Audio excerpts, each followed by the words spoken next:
Donc ça me fait penser et puis surtout un truc qui m'a toujours marqué en Thaïlande, c'est quand même ce rapport et cette conception du respect.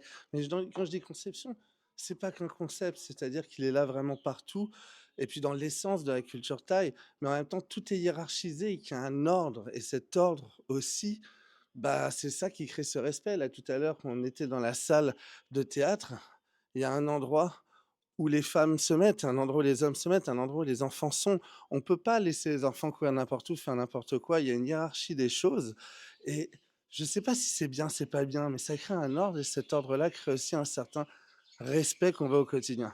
Pareil, il y a des choses qu'on apprend ici, on ne crie pas, on ne demande pas le respect, c'est des gestes, c'est des choses qu'on se partage, quelque chose qu'on a également en France, mais qui est très fort ici en Thaïlande et qu'on ressent dans cet endroit, c'est les choses qu'on apprend aux enfants.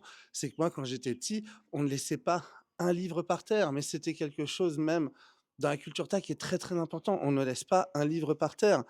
On n'écrase pas un livre, encore plus accidentellement, parce que là, on est sur le savoir. Le savoir est quelque chose d'important. Donc, c'est des choses qu'on inculque aux enfants. Et pareil, ici, le respect, comme je vous disais, il ne se crie pas, il ne s'impose pas. Il se transmet par des gestes, par des silences, ici par l'architecture elle-même.